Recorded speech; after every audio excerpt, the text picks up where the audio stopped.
वास्तव में पिछड़े राज्य हैं उनकी अनदेखी की गई। उत्तर प्रदेश जैसे सबसे बड़े राज्य की नाम तक लिया गया, कुछ देना तो दूर है।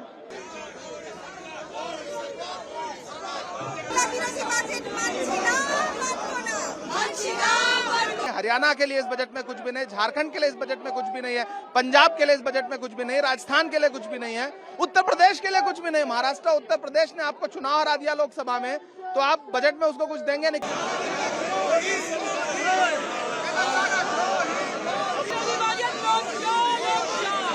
स्टेट्स को तो आपने कुछ दिया नहीं, बिहार को भी गुमराही किया है।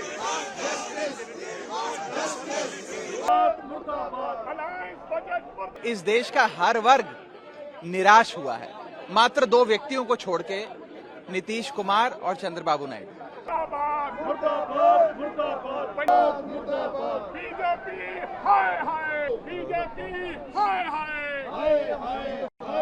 ब्लॉक जो है डिस्क्रिमिनेशन को लेकर बजट में आज प्रोटेस्ट कर रहा है, क्या?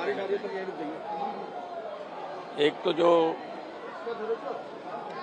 वास्तव में पिछड़े राज्य हैं उनकी अनदेखी की गई। उत्तर प्रदेश जैसे सबसे बड़े राज्य की नाम तक लिया गया, कुछ देना तो दूर है।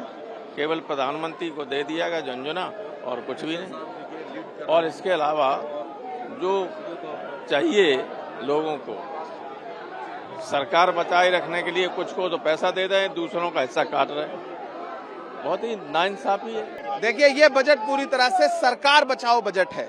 जनता के लिए इस बजट में कुछ भी नहीं है।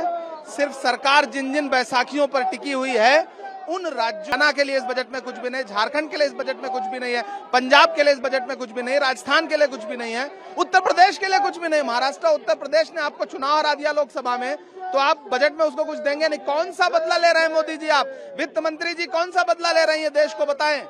हम ये कह रहे हैं कि आप सच बोलिए, देश को गुमराह मत करिए।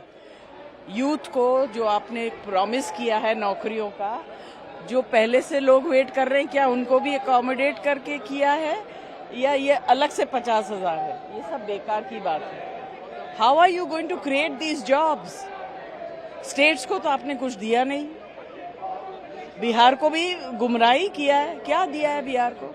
बहुत खुश हो रहे हैं बिहार के लोग। कमाल का बजट इजाद किया गया है जिसमें लगभग इस देश का हर वर्ग निराश हुआ है, मात्र दो व्यक्तियों को छोड़ के, नीतीश कुमार और चंद्रबाबू नायडू। मैं पूछना चाहता हूं कि वो राज्य जिन्होंने अभूतपूर्व समर्थन भाजपा को दिया, अपने राज्यों की लगभग सारी सीटें दे दी, जैसे कि दिल्ली है, गुजरात है, उड़ीसा है, हिमाचल प्रदेश है, झारखंड, छत्तीसगढ़ है, मध्य प्रदेश है, इन राज्यों को क्या मिला इस बजट में? इन राज्यों को कुछ नहीं मिला। और जिन राज्यों ने भाजपा को इतना समर्थन नहीं दिया, या जिन राज्यों के समर्थन से सरकार मुश्किल से चल पा रही है, जैसे कि बिहार और आंध्रा, उनको सब कुछ लुटा दिया गया। तो इससे तो यही सार मिलता है कि जो राज्य भाजपा को कम वोट देता है उसे ज्यादा दिया जाएगा। तो आगे के लिए सीख ले लीजिए। और दूसरी चीज, जहां तक एक आम नागरिक की बात है, इसमें कोई दो राय नहीं है। आपका इकोनॉमिक सर्वे भी, CMI की रिपोर्ट भी, और जितने भी ये एजेंसीज हैं, इनकी जो भी सालाना रिपोर्ट्स आती हैं, साफ बताती हैं कि इस देश में आय तो बढ़ नहीं रही, लेकिन महंगाई बढ़ती जा रही है।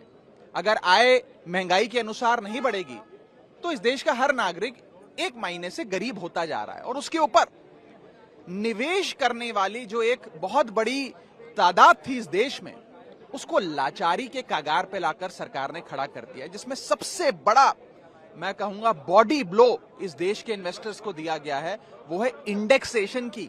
जो लाभ आपको दिया जाता था वो आपसे छीन लिया। इंडेक्सेशन छीनना इन्वेस्टर्स पे टैक्स लगाना नहीं, इन्वेस्टर्स को पीनलाइज करने जैसा है। आप इंडेक्सेशन रिमूव करके एक महीने में इन्फ्लेशन पे भी टैक्स ले रहे हैं। यानी कि आज तक आप खाने की कोई वस्तु खरीदें, कोई सुविधा खरीदें या इनकम कमाएं, उस पर तो टैक्स देते थे। अब आप महंगाई, जो इन्फ्लेशन बढ़ रही है, उस पर भी टैक्स दे रहे हैं, क्योंकि आपसे इंडेक्सेशन की जो एक लाभ आपको दिया गया था वो आपसे सरकार ने छीन लिया है। तो कुल मिलाकर इस बजट ने लगभग हर तबके को नाराज किया है। सर दिल्ली के हिस्से में क्या है? दिल्ली के हिस्से में खास तौर पे दिल्ली वो राज्य जो शेयर इन सेंट्रल टैक्सेस में लाखों करोड़ों रुपए केंद्र सरकार के खजाने में जमा कराता है, दिल्ली वाले जमा कराते हैं, उनका शेयर इन सेंट्रल टैक्सेस जो उन्हें मिलना चाहिए उसके लिए कुछ भी नहीं मिला। वो 20 साल से जितनी राशि मिलती थी, करीब 350-400 करोड़ मिलती है, बस उतनी ही मिलती है। एक फूटी कौड़ी का भी इजाफा उसमें नहीं किया गया और एक प्रकार से पक्षपात तमाम राज्यों में किया गया है।